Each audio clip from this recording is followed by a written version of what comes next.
Bismillahirrahmanirrahim. Assalamualaikum warahmatullahi wabarakatuh.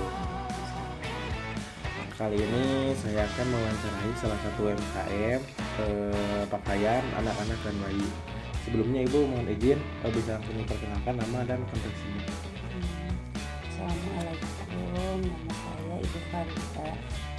Saya memiliki sebuah fantasi kecil-kecilan ya.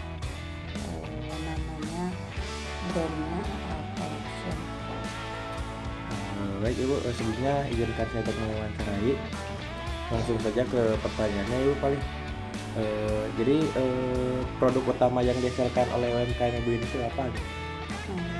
Produk utamanya itu sebetulnya kaos anak-anak dan bayi sampai balita ya. Itu tidak kaos orang dewasa, cuman dari bayi sekitar 6 bulan sampai balita 5 tahun sampai 5 tahun, jadi 6 bulan sampai 5 tahun.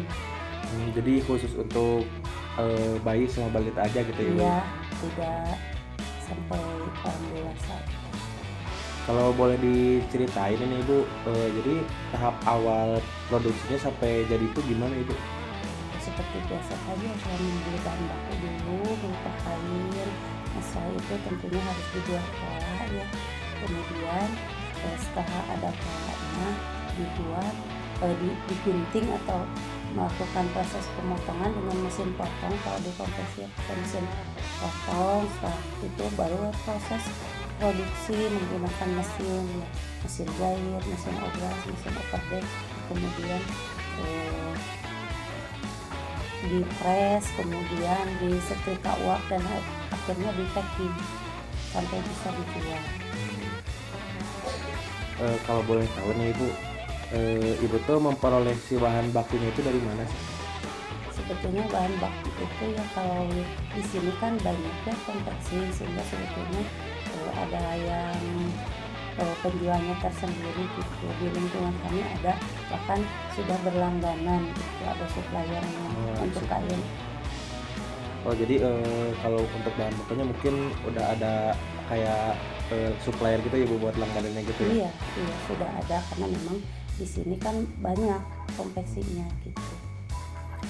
Kalau untuk Ibu nih memproduksi dalam 1 minggunya tuh kira-kira di berapa piece ya Bu? Ya kalau kami karena belum besar ya konveksinya, ada di puluhan tadi aja gitu. Soalnya itu juga tergantung yang pesan. Kadang-kadang order itu kan tidak sama, kadang banyak, kadang juga sedikit. Tapi kalau di rata-rata kan tidak lebih dari ratusan lah, hanya puluhan tadi saja dalam 1 minggu. Lumayan banyak berarti Bu ya, alhamdulillah. Ya alhamdulillah, tapi ya belum besar-besar amat lah gitu.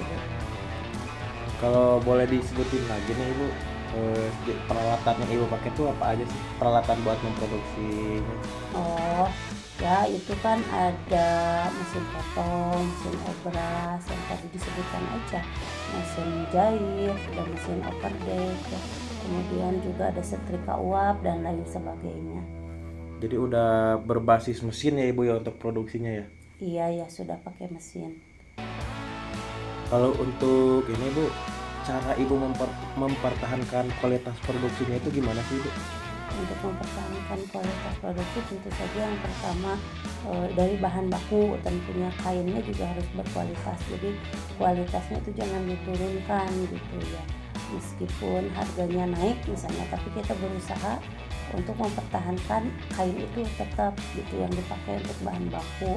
Kemudian juga dari pekerjanya, kan yang memproduksi itu pekerja, nanti dari kerapihan barang yang dihasilkan itu tergantung juga pada proses pengerjaannya. Nah, pekerjanya juga tentunya harus cukup bagus ya kompetensinya gitu dalam cara menjahit dan lain sebagainya.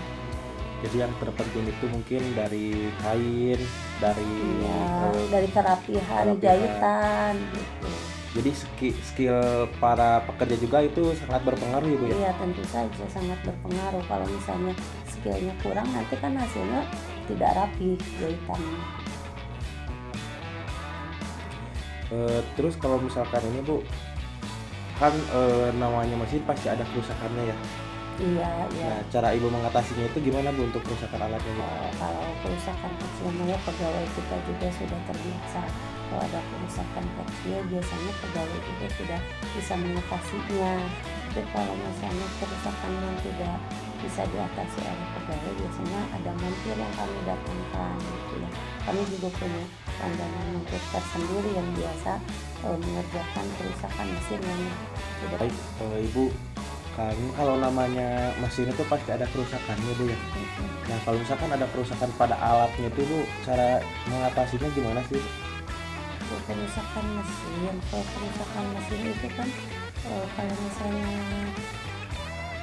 kerusakannya ringan-ringan saja, pegawai kami juga sudah biasa menanganinya. Jadi biasanya diselesaikan oleh pegawai kami saja, diperbaiki.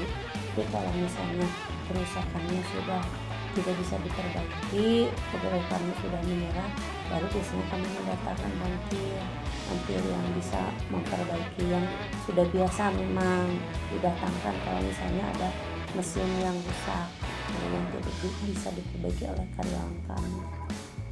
Jadi mungkin kalau misalkan kayak keringan apa sih kerusakan kecil mungkin pekerja ibu juga udah terbiasa gitu ya, udah terlatih gitu. Iya, sudah terlatih, udah biasa lah. Kalau misalnya kerusakan kecil mereka sudah bisa memperbaiki sendiri gitu. Tapi kalau udah kerusakan yang memang mereka udah nyerah tidak bisa memperbaiki, baru kami datangkan montir. Kalau ini ibu kendala mah ya pasti ada ibu ya, namanya juga UMKM usaha iya, ya. pasti. Kendala yang sering ibu hadapi itu apa sih itu? Apalagi dalam ini apa sih UMKM pakaian kayak gini?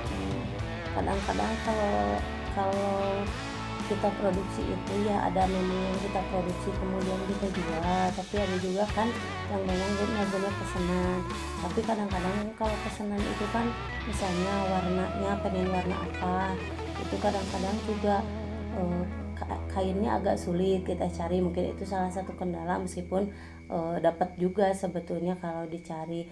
Kemudian juga misalnya kadang pegawai itu keluar masuk, jadi kalau ada yang keluar terus ada yang masuk pegawai baru, itu kan lama kita latih lagi supaya jahitnya rapi dan lain sebagainya, supaya kualitas barang kita tidak menurun gitu.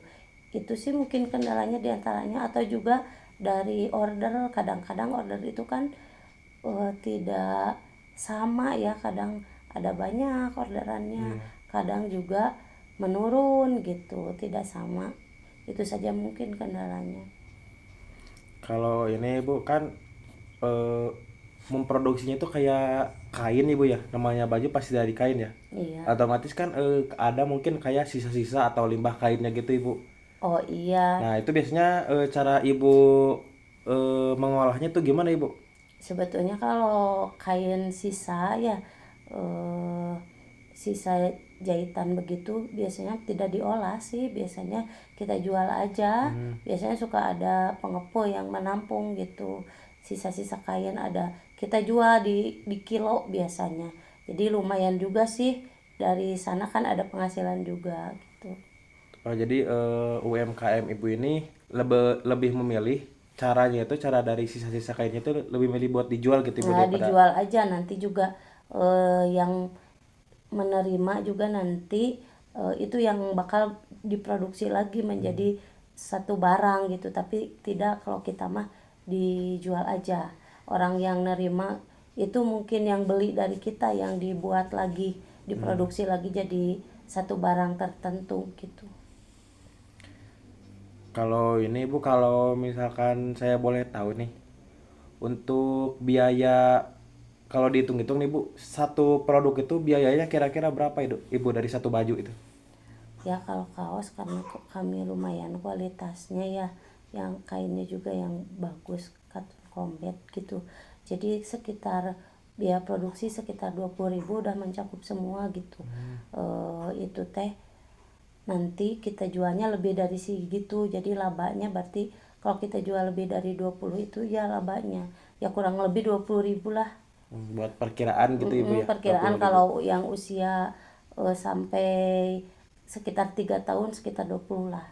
Kalau yang bayi mungkin lebih kurang dari segitu karena kecil ukuran kaosnya.